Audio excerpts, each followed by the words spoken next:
para el estudio de Sócrates, que digamos, ¿no? Y me gustaría un poquito atacar un poco esa idea de la doxografía socrática, ¿no? Tenemos, digamos, un poco esta idea, ¿no? O esta figura de Sócrates, ¿no? Gracias a, pues en realidad, digamos, más allá de su obra, porque un poco lo habíamos platicado, ¿no? En realidad, pues el propio Sócrates parece que no escribió nada, ¿no? En realidad, el propio Sócrates parece que, pues, no dejó ningún testimonio, ¿no? Digamos, que nosotros podríamos, pues, considerar, ¿no? Acerca de él, en términos de su filosofía, pero bueno, me gustaría dar algunas fechas, eso sí, dar algunas precisiones sobre sus fechas de nacimiento, por ejemplo, y de muerte. Sócrates nace en el 469 a.C. y muere en el 399, ¿no? Y bueno, como les he dicho, ¿no? Pertenece a la última mitad del siglo V y la primera parte del siglo IV, ¿no? En fin, ya está en declive la democracia ateniense, ¿no? Y bueno, sin embargo, la mayor parte de información que tenemos sobre Sócrates, pues generalmente es de segunda mano. Aquí sí tenemos que hacer, digamos, echar mano de la doxografía, y particularmente tenemos a tres principales, digamos, fuentes, ¿no? Obviamente, pues la más importante, o no sé si la más importante, pero al menos la que nos da la idea más clásica, ¿no? Más estereotipada de Sócrates es la que proviene de su propio discípulo Platón, ¿no? Mm, tenemos esta imagen de la que ya hemos hablado un poco, ¿no?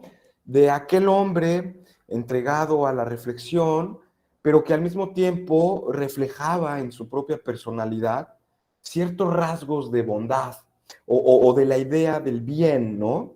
De que él poseía esa clase de episteme acerca del bien, ¿no? Y habíamos hablado ya de la idea de la virilidad, puse varios ejemplos, aquí comentamos un poquito sobre eso, ¿no? No en términos de guasa, ni muy ligero, sino bueno, tratando de pensar que en ese juego de la seducción homoerótica, que digamos, ¿no? Que de pronto aparece en Sócrates, Sócrates de pronto sí aparece como un maestro de eso, ¿no?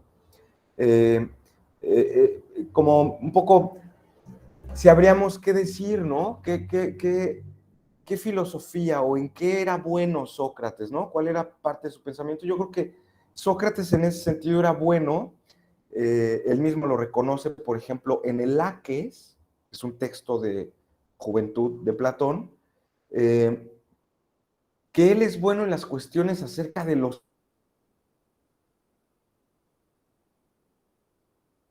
amigos, de las relaciones entre ambos, que él, ¿no? No, digamos, en eso tiene cierta pericia, cierta técnica, ¿no? Y bueno, pues tenemos también la otra imagen, ¿no? Que aparece en la Apología de Sócrates, que pues nosotros estamos leyendo también, y bueno, pues ya ahí vemos a un Sócrates que hace una especie como de autobiografía intelectual, pero al mismo tiempo también marca una distancia de los sofistas, ¿no? Pretende de cierta forma separarse de esa enseñanza tipo sofística, particularmente aduciendo su pobreza, ¿no? Que sus enseñanzas eran gratuitas y que en realidad él no cobraba nada a los atenienses y no habría por qué juzgársele, ¿no? Incluso que en realidad hasta los propios atenienses pues deberían de tener a Sócrates así casi como un rey, ¿no? Porque él era el que pues estaba casi enseñando a los demás los oficios acerca de la virtud, etcétera, ¿no? Entonces, aquí tenemos, bueno, está Platón, el Sócrates de Platón. Tenemos el Sócrates de otro amigo suyo, que se llama Genofonte. Genofonte, aquí se los voy a escribir en su chat. Genofonte. Y Genofonte también tiene unas obras acerca de Sócrates, ¿no? tiene dos obras, la Apología de Sócrates, o de nuevo, ¿no? Esa defensa que hace Sócrates frente a la democracia que lo está acusando, y otro texto que se llama Recuerdos de Sócrates.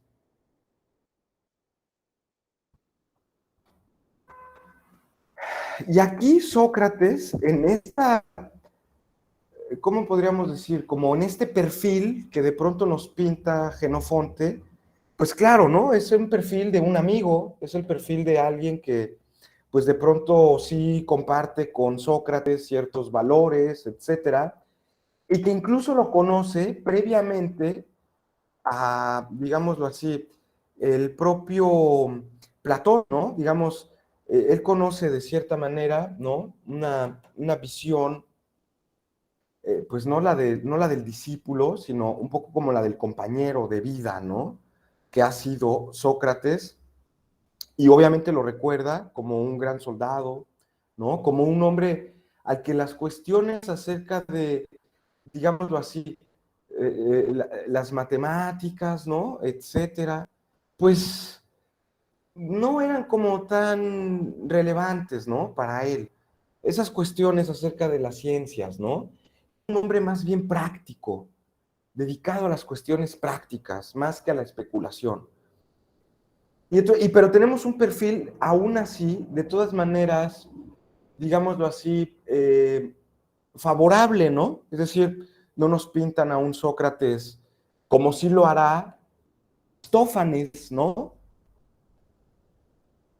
Que lo pinta Aristófanes a Sócrates como una especie de sofista, pero de muy baja calidad, ¿no?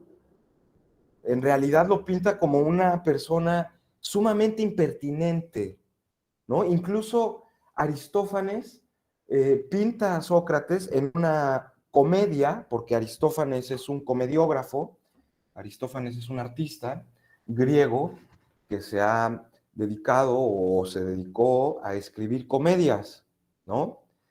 Comedias, y esto es importante un poquito decirlo también como en un contexto más general, eh, digamos, respecto al ciclo de Pericles, ¿no? Respecto a este siglo, el siglo V, el gran siglo. No solo hay una renovación respecto a la filosofía con los sofistas, ¿no? Una especie como de humanismo, de este escepticismo, y esto que habíamos dicho como pensamiento revolucionario sobre los valores tradicionales, ¿no? Sino que también hay una gran vitalidad en los mitos. De pronto, la literatura griega, que había caído, digamos, en cierta crisis, ¿no? Ya lo habíamos platicado con Genófanes, en fin, con la crítica que van a hacer algunos otros filósofos acerca del valor pedagógico de la mitología. Eh, en el siglo V, justamente, aparece un nuevo movimiento literario, por llamarlo de alguna manera, poético es el término en realidad, eh, en el que aparecen no solo los grandes tragediógrafos, es decir, los que escriben las tragedias, Esquilo, Esopo, Sófocles, ¿no? Sino que también aparecen, digamos, los comediógrafos, ¿no? Entre ellos Aristófanes, es el más famoso, ¿no? De los comediógrafos. Jenofonte también es un comediógrafo. Pero estos, digamos, estos nuevos escritores, estos nuevos poetas, que, digamos, transitan de la poesía épica, Homero, ¿no? El canto ahí de un héroe, en fin, hacia la poesía dramática. Y esto es importante. Tanto la comedia como la tragedia son géneros literarios de la poesía dramática. Ambos son dramas, tanto digamos, tanto la comedia como la tragedia. Ahora, digamos, centrémonos en la idea del drama. porque ese es el género que surge en este movimiento literario poético que se conoce con el nombre de la Nueva Ática.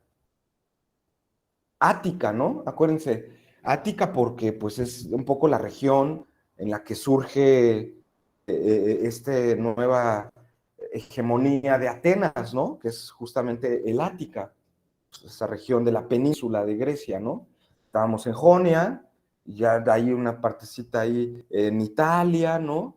El sur de Italia, esas islas que están en el centro del mar Egeo, pero de pronto, acuérdense, con la guerra del Peloponeso y las batallas médicas, etcétera, la propia Atenas logra cierta hegemonía y bueno, pues ahí surge todo este florecimiento, ¿no?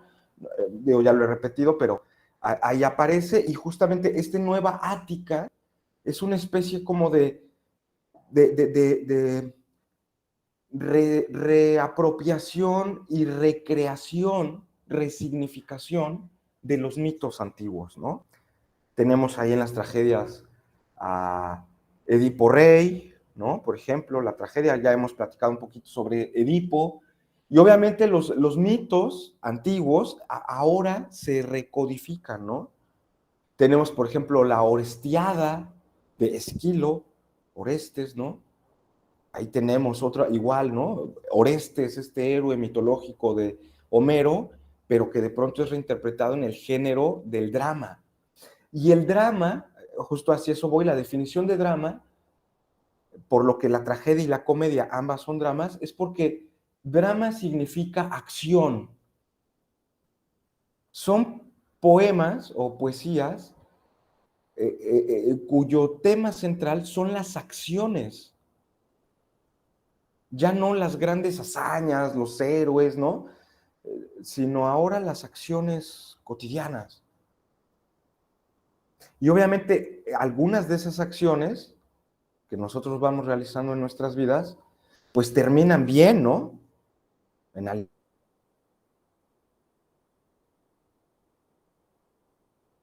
alegría. Ahí tiene la comedia. Cuando el drama se resuelve, lleva a la risa, a las pasiones alegres, ¿no? Pero otro es cuando esas acciones y la catarsis, ¿no? Es decir, cuando tú de pronto interpretas todas esas acciones a través de tus sentimientos, te llevan hacia la tristeza, ¿no? Hacia pasiones un poquito menos agradables, ¿no? Y eso pasa, ¿no? Digamos, eso es, no sé si a ustedes qué tanto les guste, pues a mí sí, ya hasta me han dicho que ya no leo esos libros, ¿no? Pero pues de pronto ahí ya uno le pica la depresión y entonces quieres ahí leer esas cosas, ¿no? Estás metido en eso y tal, pero pues a veces también quieres pasiones un poquito más alegres, ¿no? Porque no toda la vida es llorar. Bueno, esos géneros que están muy relacionados con el teatro, es justo el surgimiento del teatro griego. Aquí, miren, este tema es muy importante tanto en la filosofía, el siglo V, como en la literatura antigua. El propio Friedrich Nietzsche, muy citado, todo el mundo lo conoce, etcétera, justamente sus trabajos acerca de el origen de la tragedia eh, pone su enfoque en tratar de interpretar a Sócrates, ¿no? Como una especie de reacción del espíritu griego, pero ahora un espíritu griego ya enfermo, según él, ya no un espíritu griego vital, digamos que celebre la vida, etcétera, sino un espíritu griego ya decadente, ¿no? Con Sócrates, en el que esa verdad que ha alcanzado la tragedia, pues Sócrates parece que pretende trascenderla, ¿no? Bueno, ahí tienen a Nietzsche, ya les he citado una obra, El origen de la tragedia clásica, creo que fue su tesis doctoral, uno de sus trabajos doctorales con los que Nietzsche se convirtió en profesor, no de filosofía, sino de literatura clásica, de griego, ¿no? De filología clásica, de griego, ¿no? Y él de pronto tiene esas interpretaciones, ¿no? Acerca de Sócrates como un ser decadente, en fin. No me voy a meter mucho en eso porque, digo, pues Nietzsche, su filosofía y lo que quiera, ¿no? Más bien ahorita estamos con el texto de tratar de ver en sus contemporáneos, ¿no? Bueno, ¿cuál es la figura que podríamos tener de él? Pero es un tema bien relevante, ¿no? O sea, aquí hay una transformación del discurso a través del cual se expresan no solo los conceptos en la filosofía, con el surgimiento de Platón y Sócrates, sino también la mitología, ¿no? Entonces, bueno, y ahí pues está esa bisagrita que ya les he dicho. Respecto a Nietzsche, está esa obra, ¿no? El origen de la tragedia, pero hay algunas otras. El origen de la música, creo que también se llama así, en la época clásica. Tiene otro escrito así, ¿no? En los que va a explorar un poco esas relaciones entre el surgimiento de las nuevas mitologías en la tragedia y la aparición de un Sócrates, ¿no? Obviamente, pues para Nietzsche el Sócrates pues, va a ser, ya se los he dicho, ¿no? Como la muestra de un espíritu decadente, en contra pues, un poco de la imagen que tenemos de que Sócrates es un héroe, ¿no? Del pensamiento y que es un mártir de la filosofía, y casi, ¿no? Que por cierto, estamos próximos a celebrar el Día Internacional de la Filosofía, es el tercer jueves de noviembre, el tercer jueves de noviembre, porque se recuerda la fecha de nacimiento de Sócrates, justamente. Y la UNESCO y la ONU hicieron un acuerdo por ahí de los años 2010, 2012, por ahí, no me acuerdo muy bien, en el que decretaron el Día Internacional de la Filosofía. Y pues se hacen eventos y todo, ya saben, ¿no? Se dan conferencias, lo que sea. Entonces, bueno, pues se recuerda un poquito eso, pues claro, Sócrates es el máximo, ¿no? De la filosofía. No le digan eso a Nietzsche, pero bueno. A ver, voy a tratar de ver un poquito por qué Nietzsche. Perdón, aquí voy a hacer una digresión. ¿Qué idea tiene Nietzsche tan negativa de Sócrates? Había una verdad que la tragedia griega había obtenido, ¿no? Una verdad humana. Y la verdad es que los seres humanos estamos condenados a la muerte. Y que la muerte es, digamos, el máximo bien al que podemos aspirar los seres humanos, ¿no? Los griegos tenían una clara conciencia acerca de la muerte y sabían que era un destino irrebasable. Y de pronto la tragedia nos muestra que no importa qué acciones haga un sujeto, Edipo, ¿no? Por salvar su destino. Sus padres lo ponen en una canastita, lo lleva al río y crece como pastor para evitar, ¿no? Lo que decía el oráculo que les iba a pasar si ese niño crecía, ¿no? Pero tampoco lo querían matar, ¿no? Y entonces ahí, bueno, y al final, pues descubrimos que el pobre Edipo, pues nunca pudo superar su propio destino, ¿no? Que fuera a matar a su padre y quedarse con su madre como reina.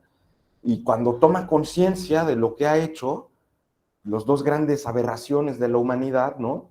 El incesto, pues, tu madre, ¿no? Tu padre, bueno, pues ahí te acuestas tú con tu madre, hasta que fuese como Freud y todo lo que quiera, ¿no? Pero también el fatricidio, o sea, haces dos tabús, dos elementos civilizatorios básicos, y Edipo los comete, no pudo evitarlo. Y frente a eso, la única salvación que hay es morir. No hay otro horizonte. ¿Y qué te queda después de haber hecho eso? Pues pégate un tiro, ¿no? Digo, él no se pega un tiro, pero se saca los ojos. Se saca los ojos, los pone y se pone a pedir limosna ahí como pues en señal de que, pues ya, ¿no? Y ese horizonte irrebasable de la muerte, la doctrina socrática del alma lo viene a romper. Porque para Sócrates, y ese es otro tema, ¿no? Que también aparece en los escritos que estamos nosotros tratando, ¿no? La doctrina socrática del alma. Porque para Sócrates el alma es algo inmortal.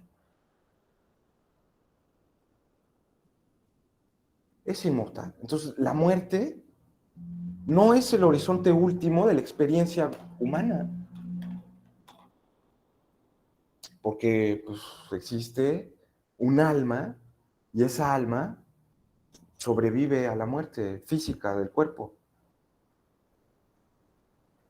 Por eso es que Sócrates no le importa morir por sus ideas, porque el mundo inmaterial del alma es más importante que el mundo material, terrestre, que habitamos ahorita. Entonces, si ahorita me muero, pues ya materialmente, pues eso no importa. Eso no importa.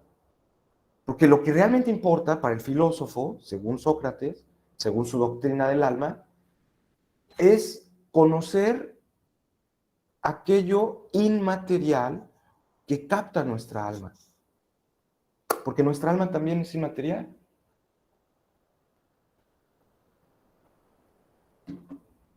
Entonces, pues es preferible, ¿no? Que te cometan una injusticia, ¿no? Padecer el mal, porque sabes que al final ese mal no va a trascender a tu alma, porque tú actuaste bien, tú buscaste el bien. Pues, aunque a ti te venga el mal, pues tu alma no lo sufre, lo que lo sufre es tu cuerpo, ¿no? Y Sócrates inaugura una especie como de dualismo que no existía en el mundo griego, según Nietzsche, ¿no? Este es un poco el panorama que plantea Nietzsche, ¿no? Esta es un poco la idea que plantea Nietzsche sobre la tragedia, sobre Sócrates, ¿no? Y dice Sócrates, realmente el hecho de que en el siglo XIX, la época en la que él se desenvuelve, se le considere a Sócrates un héroe de la razón y que las personas crean que es preferible morir por una idea que seguir viviendo, pues en realidad son personas débiles. Son personas, digámoslo así, cuyo espíritu está enfermo, porque prefieren 1000 veces morir que vivir. Sócrates es una persona perversa, dice Nietzsche, porque odia la vida. Vamos a pensar un poquito en eso, ¿no? ¿Qué es para Nietzsche la vida? Más allá de toda su filosofía y tal, a Nietzsche se le podría un poquito identificar con esa corriente filosófica llamada vitalismo. Vitalismo, ¿no? Porque habla acerca de la vida y de la fuerza primaria que es la vida en su metafísica, ¿no? Y la vida es como una especie de fuerza plástica que viene de Schopenhauer, ¿no? Es como una especie de voluntad, es como una especie de deseo infinito, absoluto, multiforme, que se aparece de múltiples manifestaciones, ¿no? Hablen ustedes con un biólogo y pregúntenle a él qué es la vida, ¿no? Y la vida va desde una amiba, bueno, casi desde un protozoario, menos, ¿no? Eucarionte, hasta los mamíferos más superiores, ¿no? La vida es, y es una potencia, ¿no? Dice que lo que quiere ella es siempre afirmarse, siempre busca afirmarse. Y ustedes vean cómo es el mundo de la vida natural, ¿no? Es violento, es salvaje. La vida es dura, es cruel. La vida no es algo así como un día de campo, ¿no? Es muy dura, es cruel. A veces parece como que preferiríamos abandonar este tren, ¿no? Porque somos impotentes frente a las potencias de la vida, ¿no? Entonces, como no podemos nosotros afirmarnos, desarrollar todas las potencias vitales, aparece un Sócrates que pretende negarlas, o un Cristo. A ver, las potencias vitales humanas, ¿qué nos dicen? Pues come bien, ¿no? Ten sexo,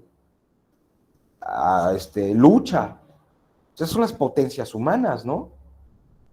Digo, independientemente si eres hombre, mujer, no importa tu género, ¿no?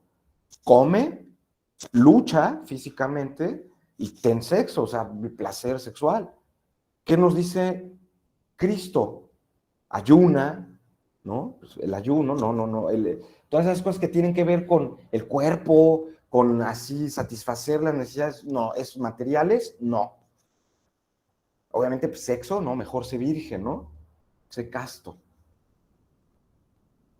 ¿Cuáles son potencias, la castidad o la sexualidad, que están a favor de la vida? ¿Cuáles?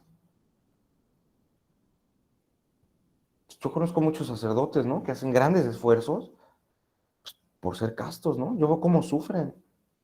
Pues, a ver, imagínate, en la mañana te despiertas y digo, pues eres un ser humano natural, normal, pues, digo, tienes una erección, ¿no? Digo, al menos yo que soy hombre, varón, pues, te despiertas, no es porque seas lujurioso ni nada, es tu cuerpo, ¡pum!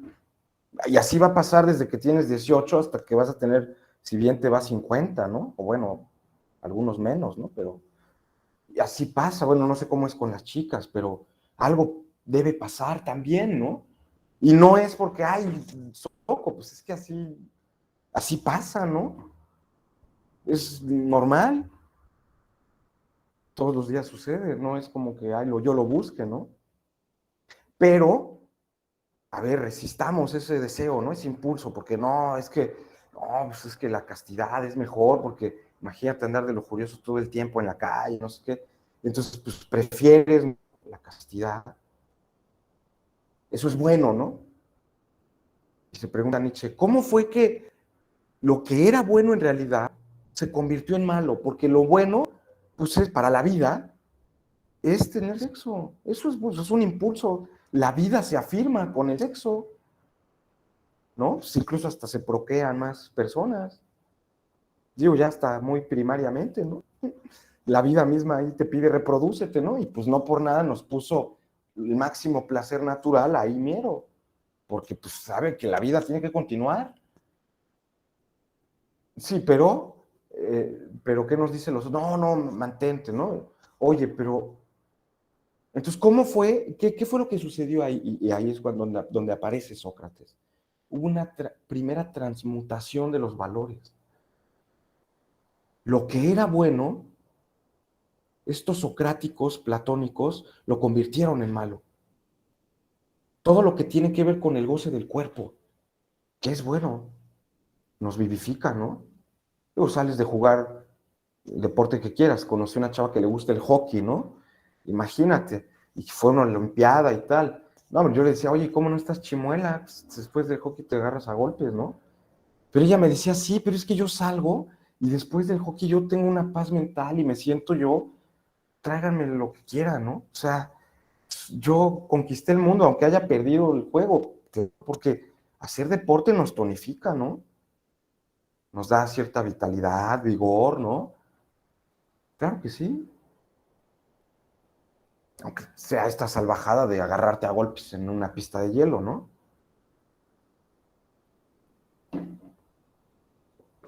Pero,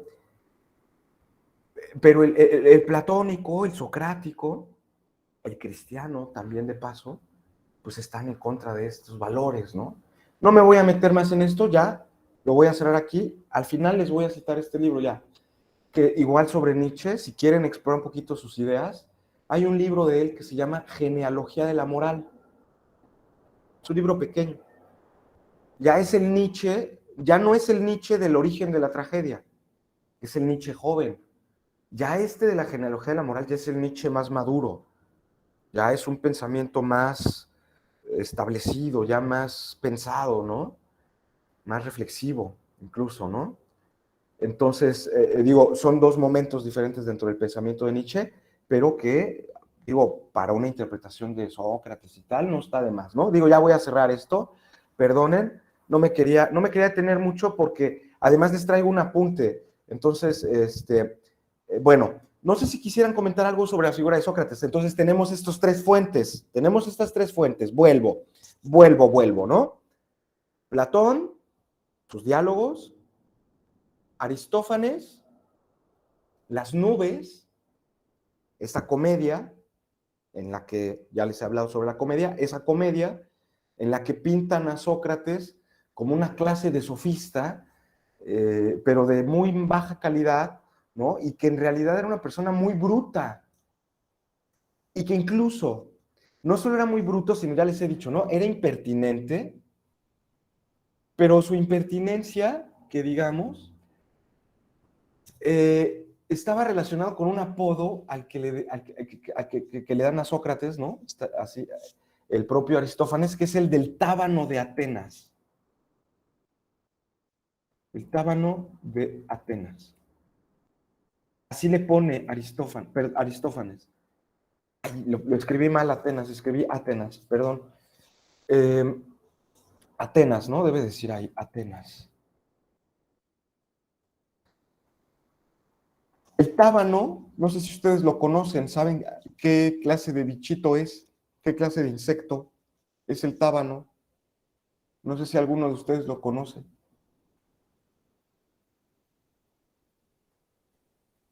¿No?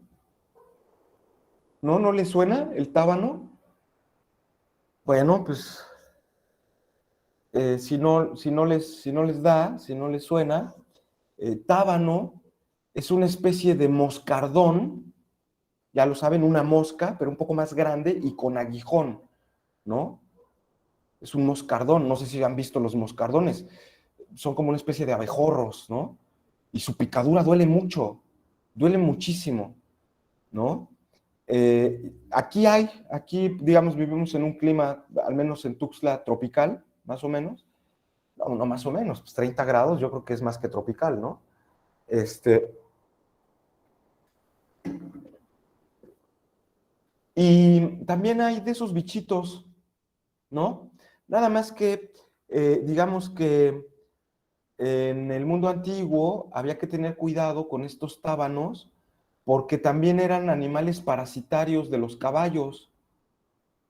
Esta clase de moscardones se insertaban en la oreja, igual que la garrapata, ¿no? Se insertaba en la oreja del caballo y zumbaba de tal manera, ¿no? Pues que volvía obviamente loco pues, al caballo, ¿no? Y más allá de la picadura y de que te esté chupando ahí la sangre y todo, pues el aleteo, ¿no? Eso era Sócrates para sus conciudadanos, según Aristófanes, ¿no? Era un tábano. Digo, qué insulto, ¿no? La verdad. Imagínate que te digan que eres peor que una sanguijuela. Bueno, pues las sanguijuelas chupan sangre, pero el tábano es esa clase de mosca que está todo el rato en la oreja y haciéndote, ¿no? Ahí molestando, pues. Y molesto, pues, porque tú quieres quitarlo y te pica, ¿no? Entonces, bueno, hay que quede, ¿no? Entonces, fíjense qué imagen hay sobre Sócrates. Esta imagen, pues, un tanto negativa. Y justo aparece ese problema, ¿no? O sea, justo aparece ese problema. Tenemos estas tres fuentes. Dos fuentes que son favorables y una fuente, como la de Aristófanes, que es negativa sobre Sócrates. Entonces, nosotros como buenos investigadores, imparciales, tendríamos que hacerlo, pues tendríamos que preguntarnos, ¿no? ¿Quién fue el verdadero Sócrates? ¿Cuál de esos Sócrates es el verdadero Sócrates? El que nos pinta Aristófanes como esta clase de persona inoportuna, que pues, es una especie de parásito, porque también le achacan su pobreza, ¿eh? O sea, su pobreza también es producto de que él no hace nada para vivir, ¿no? No produce nada, a diferencia de otros, ¿no? Incluso los sofistas, pues cobraban, ¿no? Ya, de ahí vivían. Pero nada, ¿no? Entonces también en ese sentido es como un parásito, vive de los demás. Entonces ahí también le achacaban eso, ¿no? Que nada más era un tipo, un ciudadano realmente como un vago, ¿no? Que estaba por ahí molestando a la gente, pues de bien, llevándolos al desquicio, ¿no? Y si ustedes tienen esa idea sobre Sócrates, no es casual que las acusaciones que llevaron a Sócrates a los tribunales, ¿se acuerdan? Las acusaciones, corromper a la juventud, no creer en los dioses de la ciudad e introducir dioses nuevos, ¿se acuerdan? Esas tres acusaciones tenían algún eco, ¿eh? O sea, realmente a Sócrates sí se le veía, si no como un elemento pernicioso, la democracia sí lo consideraba como alguien sospechoso. Si no peligroso, sí sospechoso. O sea, no es casual, ¿no? Digo, tenemos una imagen muy idealizada de Sócrates, ¿no? El gran filósofo de la moral, vivió por la virtud, ¿no? Se sacrificó por el bien. Bueno, perfecto, sí. Pero también, digamos, sus propios detractores pintaban a Sócrates como siendo realmente una carga para la ciudad. Más que ser un beneficio tenerlo, era una carga.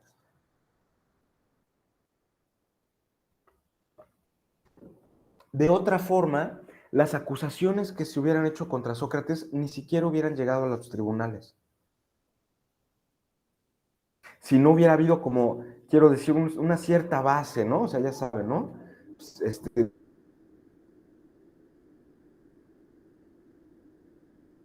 dicen, si bueno, es, ¿no? Un poco ese refrán, ¿no? Pues no lo admitiera tanto, ¿no? Le tuviera ciertas sospechas.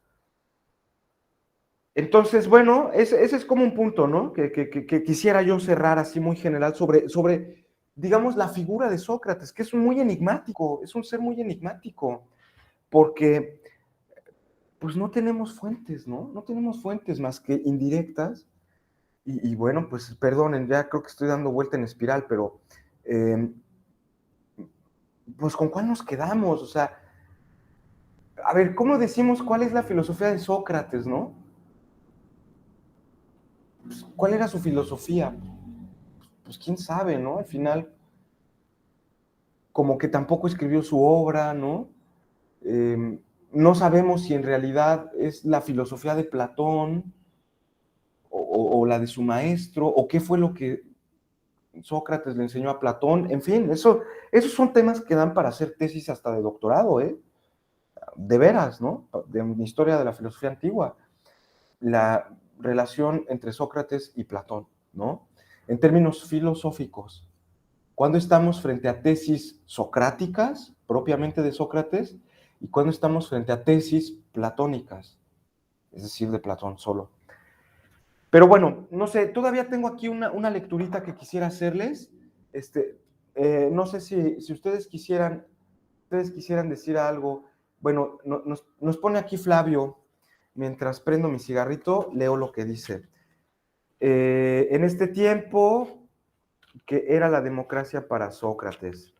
Perdón por la ortografía. Muy bien. No te preocupes por la ortografía. Ya en tus trabajos, ya veremos. Aquí ahorita pues, estamos en el chat, pero ya en el trabajo ya veremos. No es cierto, no es cierto. Sí veremos, sí veremos. Este, ¿Alguien que pueda respondernos a esta pregunta sobre qué era la democracia ateniense? Yo ya he dado algunas ideas hace tiempo, pero alguien que lo tenga un poquito presente, si no, no importa, yo podría responder, pero me gustaría que tal vez alguno de ustedes se animara. ¿Qué tal? ¿Qué era la democracia de Pericles del siglo V? Esta democracia, acuérdense, con Protágoras y tal, más o menos. Si no se acuerdan, alguna idea por ahí que tengan.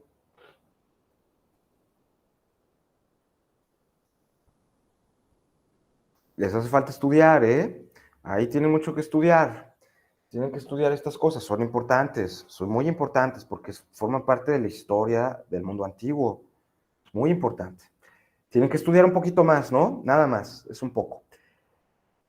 Esta democracia no era el régimen como el que nosotros ahora tenemos. Voy a volver un poquito de nuevo a nuestros apuntes, ¿no? No me voy de los apuntes que hemos hecho, ¿eh? En Atenas existían, más o menos, en la época de Sócrates, aproximadamente 100,000 personas. En Atenas. De esas 100,000 personas, la mitad eran esclavos, 50,000. Eran no libres, no eran ciudadanos, no eran libres. Bueno, incluso para usar un propio término aristotélico, obviamente, pues, de una mentalidad esclavista, como es la del propio Aristóteles, pero no estoy juzgando, ¿eh? No estoy juzgando si ser esclavista es bueno o es malo, ¿eh? Estoy dando una descripción. Era el mundo en el que vivía él. No había máquinas, no había nada. los que producían las cuestiones materiales eran los esclavos. No estoy diciendo que es bueno o que es malo, ¿eh? No me estoy poniendo marxista, ni aquí luchador social o nada de eso. Aristóteles era esclavista y él creía que los esclavos eran como una especie de herramientas vivas, así les llama él. Eran herramientas, nada más que estaban vivas, ¿no? Fíjense. Entonces, ni siquiera seres humanos, ¿no? Herramientas. No estoy juzgando, ¿eh? Si eso es bueno o es malo, pero así era. De esos, en la época de, digamos, la instauración de la democracia, 250 eran elegidos jueces de un tribunal que ejecutaba las leyes a través de un sorteo. Esa era la democracia. La democracia era un sistema judicial, no era un sistema en el que tú elegías a tus representantes, como ahora, ¿no? El presidente, yo voy y voto, y ya el peje ahora, Pejelopostli, es mi presidente. No, para nada. La democracia es que hubiera un tribunal de jueces, 250, que representasen a todas los demos, a todas las colonias de Atenas, todos los barrios de Atenas. Y estos jueces ejecutaban las leyes que ellos no creaban.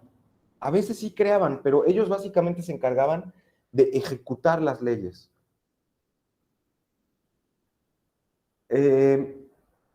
De eso, ¿no? De esa ejecución de las leyes se hacía vía un sorteo, como lo pueden leer ustedes en la Apología de Sócrates. Justo la Apología de Sócrates es una muestra de qué es la democracia ateniense. Claro, Platón la pinta como lo peor, como lo peor. Mató a su maestro. Esos jueces mataron a su maestro. Y además, la democracia para Sócrates y para Platón representaba de cierta manera la aparición de los sofistas también. Y ellos buscaban de cierta manera separarse, ¿no? Deslindarse de lo que era un sofista. Entonces, ahí está un poco esa idea de democracia, Flavio, no es un sistema de gobierno, sino es más bien un sistema de aplicación de leyes. Es como una especie de tribunal, como un ministerio público en el que yo voy y lo que hago es defenderme o dar mis argumentaciones para que los jueces, si es que yo los convenzo, ejecuten o no ejecuten ciertas leyes.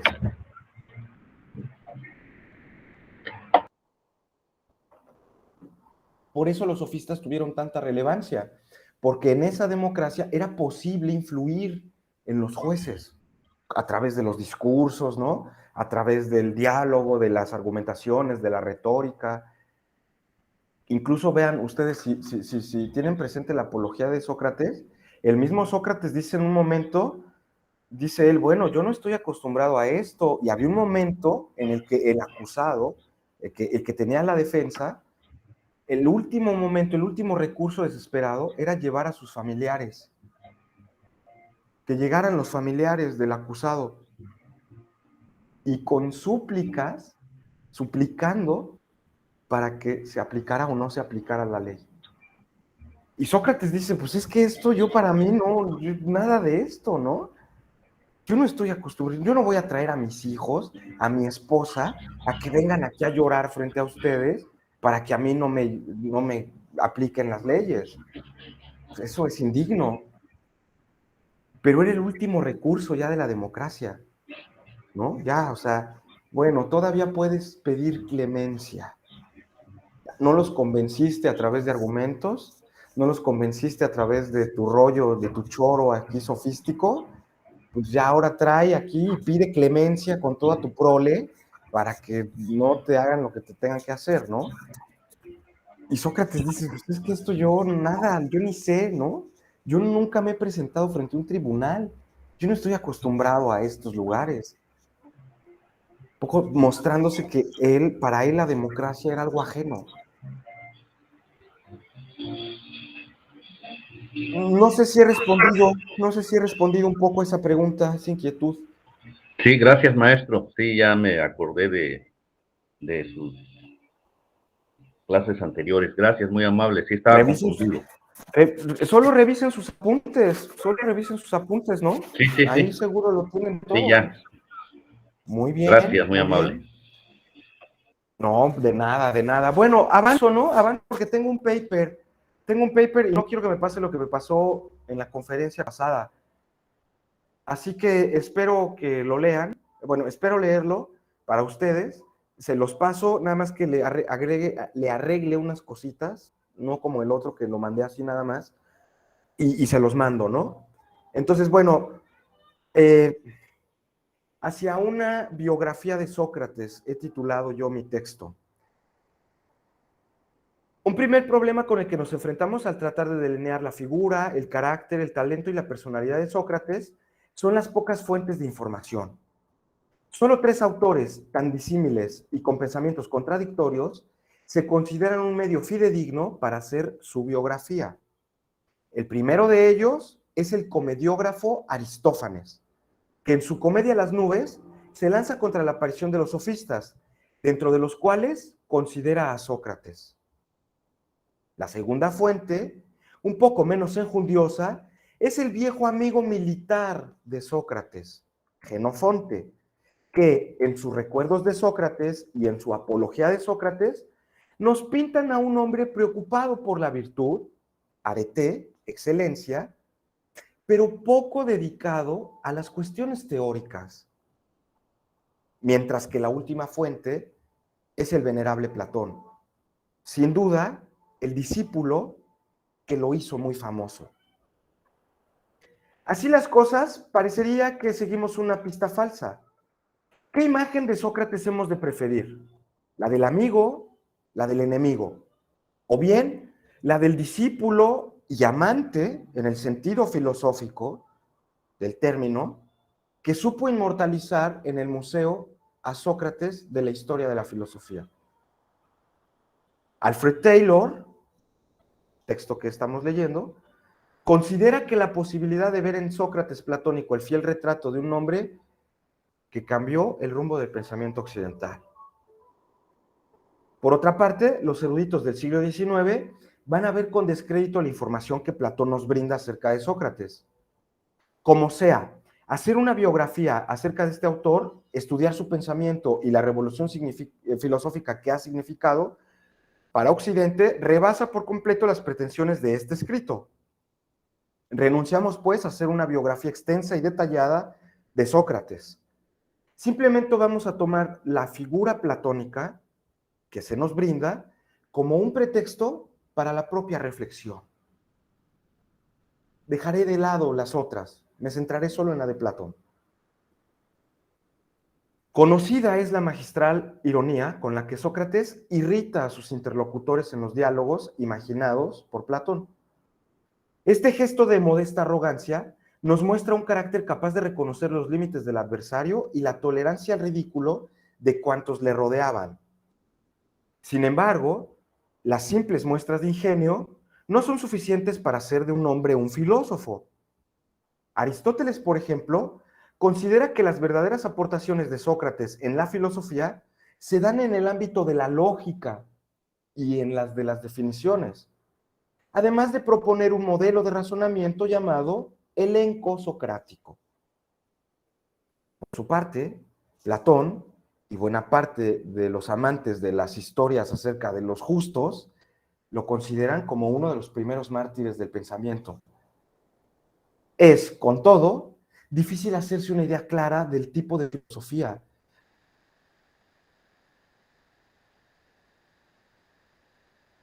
o el tipo de pensamiento que Sócrates mantenía.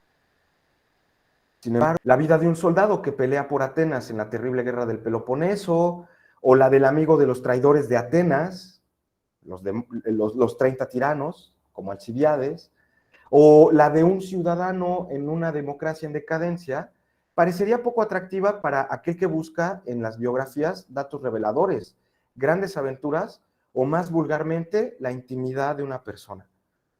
Sócrates fue un ciudadano promedio en la bulliciosa ciudad de Atenas, que se recuperaba apenas de la muerte del gran Pericles y que sin embargo llegó a ser considerado el hombre más sabio del mundo. ¿Cómo es posible que un valiente soldado, un amigo querido, un militar del siglo V antes de Cristo sea al mismo tiempo el hombre más sabio? ¿Qué habrá querido decir el oráculo de Delfos con esto? Sócrates, claro está, se distingue de los demás atenienses y por lo general de los demás hombres, claro, porque es sabio. Pero ¿en qué consiste su sabiduría? Igualmente es claro que no puede ser en que tiene tratados filosóficos o científicos. Este hombre nunca escribió nada. Mi hipótesis acerca de su sabiduría es que su filosofía es su vida misma. El ethos, E-T-H-O-S, ethos, que hace del pensamiento una vida de carne y hueso. Y es de esta vida de la que tenemos noticia gracias a Platón. La vida hecha pensamiento, pues, es a la que me refiero. Sócrates entonces representa un hito en la historia de la filosofía. Tan alto fue el impacto que los filósofos griegos anteriores a él son encajonados bajo el rótulo de presocráticos. Y tanta influencia ha tenido en la filosofía que a partir de él las cuestiones acerca de la cosmología pasaron a segundo plano. La especulación ética y acerca del bien dio lugar al origen de la filosofía con Platón. ¿Cómo debo vivir? ¿Qué debo hacer? ¿Cómo debo conocer el mundo?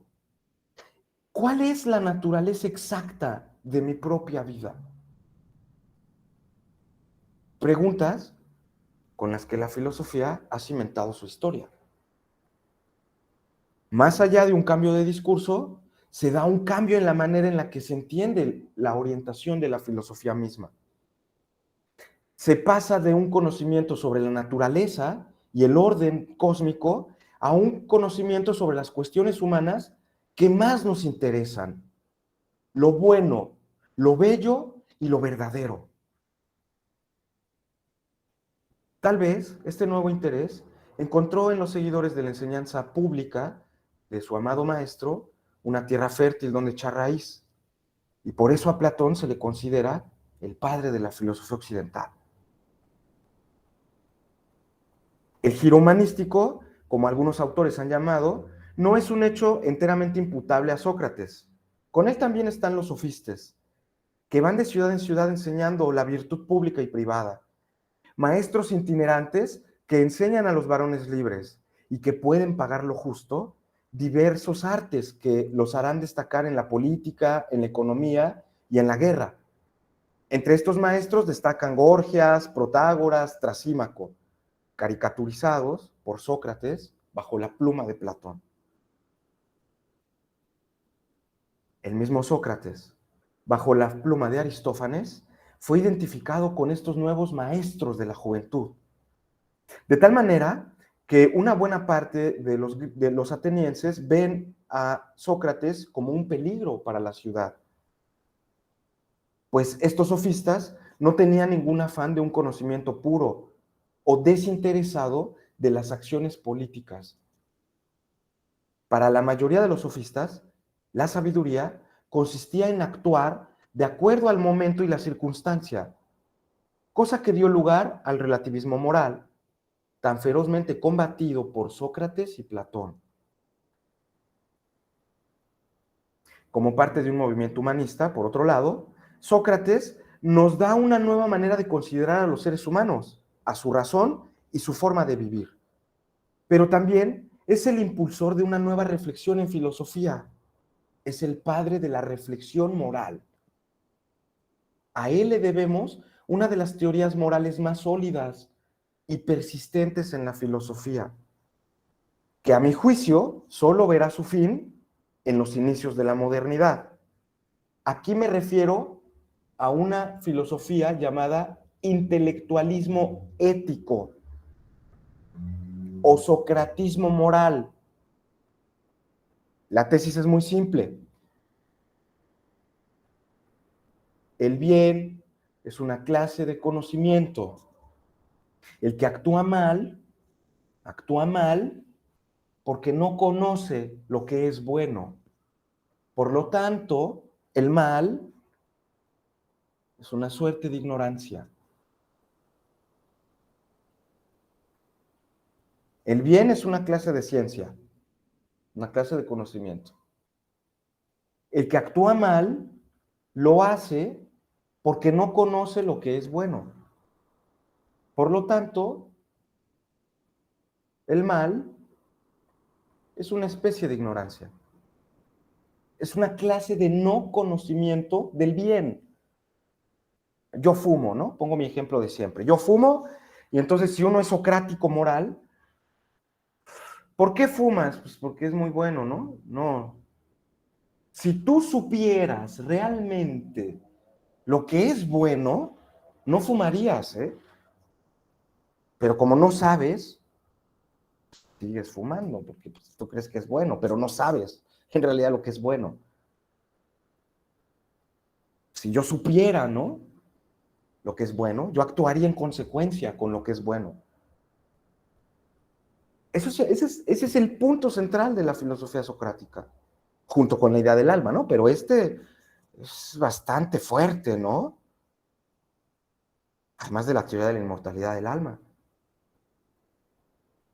El que actúa mal por ignorante, porque no conoce el bien. Vuelvo a mi texto. Considerar que el conocimiento estaba relacionado con la conducta de los seres humanos fue el gran aporte de Sócrates a la filosofía. Según mi juicio, todo esto es mío, todo es debatible. Su principal tesis puede ser vista como una búsqueda racional del principio último a través del cual los seres humanos se dan razones para actuar como lo hacen. ¿Por qué vivo como vivo? Conocer el bien para actuar conforme al deber. Conoce la idea del bien. Descubre la verdadera naturaleza del alma y sus pasiones. Y serás sabio. Acercarnos a la imagen sensible del bien, que es el sol, es acercarnos a la felicidad. Rechazar cometer el mal porque el conocimiento del mal nos muestra, porque rechazamos cometer el mal porque el conocimiento de la idea de lo bueno nos muestra que el mal es una ilusión, que el mal no existe. La gran revolución de Sócrates, lo repito, fue el ser capaz de cambiar el rumbo de la razón con su propia vida. No deja ningún testimonio de su puño y letra, y aún así, a casi 2 milenios de distancia, podemos sentir su impacto. Esa, queridos estudiantes, es la lección que hoy Sócrates nos da. La única filosofía que vale la pena es la filosofía que merece ser vivida.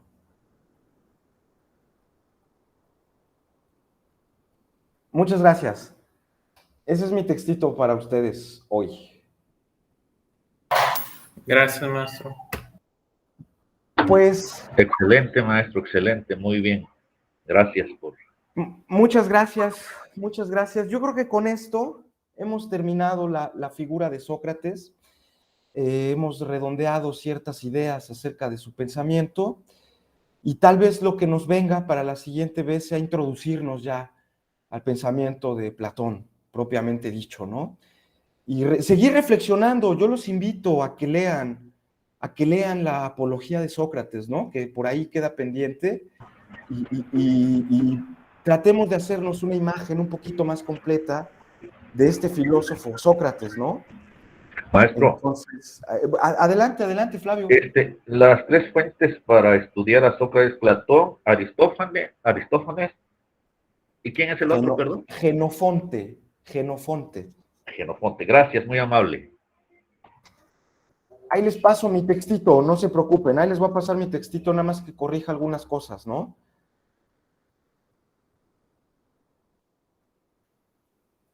Pues, muchas gracias, muchas gracias. Yo creo que con esto termino por hoy, ¿no? ¿Qué les parece? Con esto cerramos nuestro estudio sobre Sócrates, le dedicamos 2 clases, 2 horas más o menos, y pues nos vemos la siguiente clase ya con la unidad 3, ¿no? Ya entremos a los temas de la unidad 3. Por favor, ahí va a aparecer algunas primeras lecturas que hay que hacer por ahí, alguno de los diálogos, ¿no? De Platón, y bueno, pues ya esperar a abarcar lo más que se pueda de la filosofía platónica, ¿no? Muchas gracias. Gracias, maestro. Muchas gracias. Ahí les A usted, mando luego mi maestro. textito, luego les mando mi textito, ¿eh? Gracias, Maestro, maestro. dos Adelante, cositas. adelante, adelante. La lectura de la apología, ¿se va a cambiar fecha?